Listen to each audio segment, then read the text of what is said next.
Assalamualaikum warahmatullahi wabarakatuh. Perkenalkan, nama saya Danang Wahyu Prasetyo.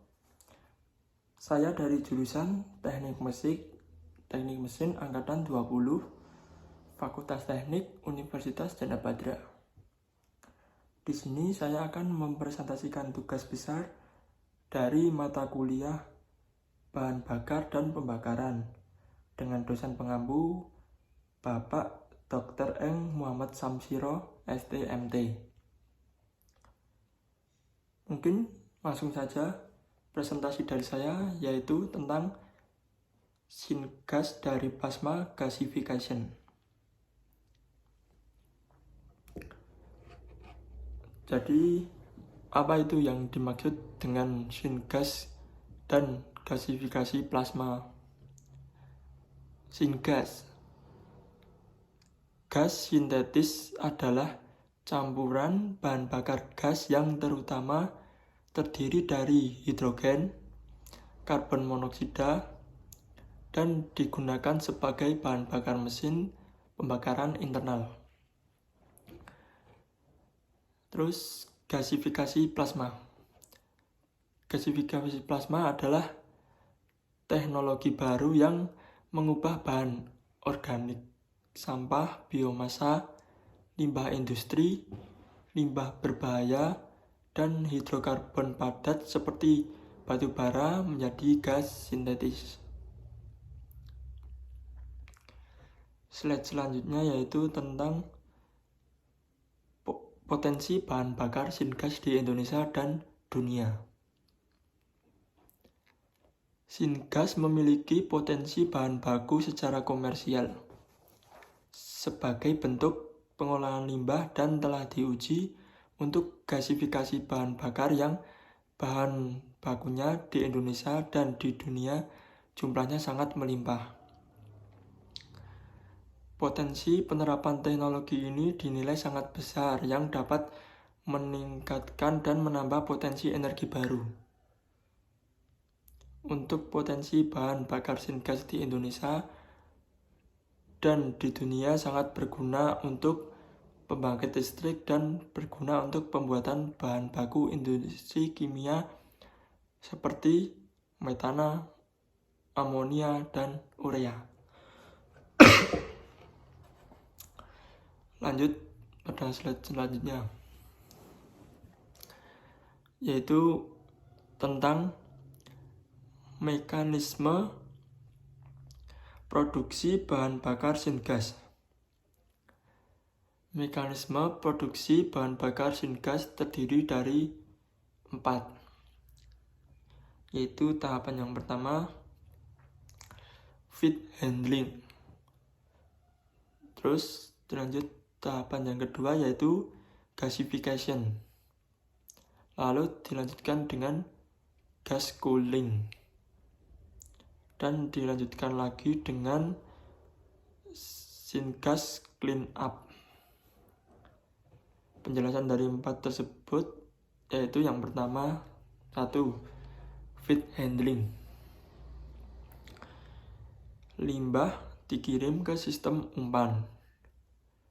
Sistem ini dapat menangani segala kombinasi limbah padat, cair, dan gas, termasuk limbah berbahaya dan tidak berbahaya. Lalu yang kedua, gasification.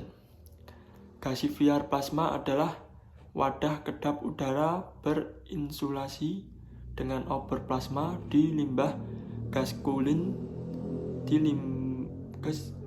dibutuhkan untuk membuat gasifikasi umpan limbah. Yang ketiga yaitu gas cooling. Senyawa anorganik akan menjadi vitrifikasi atau melebur dan diubah menjadi zat seperti obsidian, dan logam akan melebur menjadi bentuk terak. Lalu yang keempat adalah syngas clean up. Syngas dipanaskan kembali untuk membuat serangkaian reduksi katalitik untuk mengurangi jumlah NOx dan mengubahnya menjadi nitrogen dan air atmosfer. Slide selanjutnya yaitu performa proses syngas. Gas sintetis berkalori tinggi yang murni sebagian besar terdiri dari karbon monoksida, CO, dan hidrogen H2. Gas ini dapat dikirim ke turbin gas atau mesin dengan bergerak maju mundur untuk menghasilkan listrik atau dibakar untuk menghasilkan uap untuk generator turbin uap. Karena bahan baku yang bereaksi di dalam gasifier diubah menjadi elemen dasarnya, bahkan limbah berbahaya menjadi gas sintetis yang berguna. Bahan anorganik dalam bahan baku dilebur dan digabungkan menjadi terak seperti kaca yang tidak berbahaya dan dapat digunakan dalam berbagai aplikasi seperti konstruksi landasan jalan dan atap.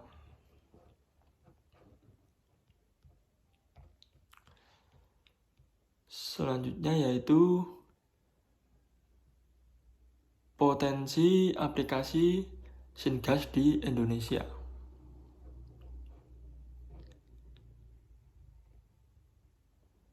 Di Indonesia banyak bahan baku pembuat syngas, yaitu antara lain adalah bahan-bahan organik seperti sampah, limbah industri, hidrokarbon padat seperti batu bara, dan lain-lain.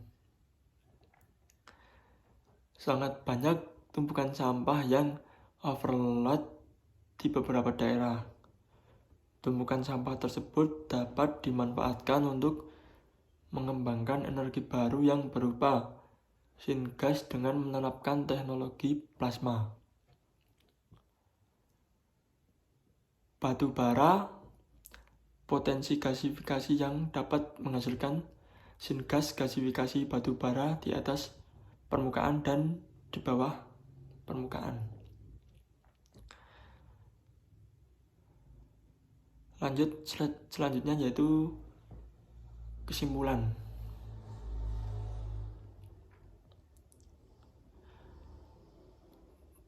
Kesimpulannya yaitu syngas yang berasal dari beberapa gasifikasi bahan baku memiliki hasil sama yang dapat meningkatkan dan menambah energi baru,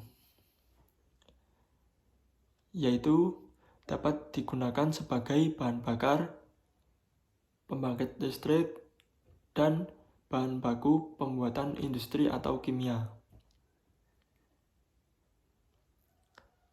Proses gasifikasi plasma mempunyai manfaat utama yang penting, yaitu antara lain terdiri dari 6. Yang pertama, membuka jumlah energi terbesar limbah. Yang kedua, bahan baku dapat dicampur seperti limbah padat kota, biomasa, ban, limbah berbahaya, dan limbah mesin penghancur otomatis. Yang ketiga, tidak menghasilkan metana,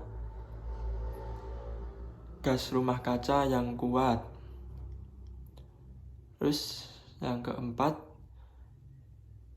bukan insinerasi dan oleh karena itu tidak menghasilkan abu dasar yang dapat dilepas atau abu terbang. Yang kelima, mengurangi kebutuhan untuk penimbunan limbah, menghasilkan syngas yang dapat dibakar dalam turbin gas atau mesin bergerak maju mundur, menghasilkan listrik atau proses lebih lanjut menjadi bahan kimia, pupuk atau bahan transportasi.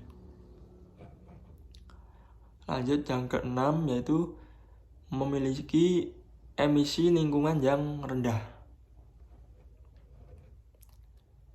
Selanjutnya yaitu saran. Ada saran di presentasi ini. Yang pertama, pemerintah dalam mengatasi hal pengembangan energi di Indonesia agar dapat lebih optimal dan menyediakan pendidikan khususnya kepada masyarakat mengenai penerapan energi terbarukan agar masyarakat memahami dan dapat mengembangkan energi terbarukan dan dapat digunakan sebaik mungkin untuk jangka panjang, sehingga bersamaan memperkuat sumber daya manusia yang mumpuni. Yang kedua, pemerintah perlu memberikan pembiayaan khusus untuk pengembangan bahan bakar syngas dan dukungan yang kuat dalam proses pengembangan energi terbarukan. Lanjut yang ketiga, pemerintah perlu menerapkan pajak emisi CO2. Dan yang keempat yaitu pemerintah lebih memperkuat koordinasi antar struktur kelembagaan terutama dalam negeri untuk mengatasi permasalahan perizinan dan mengenai proses pembebasan lahan.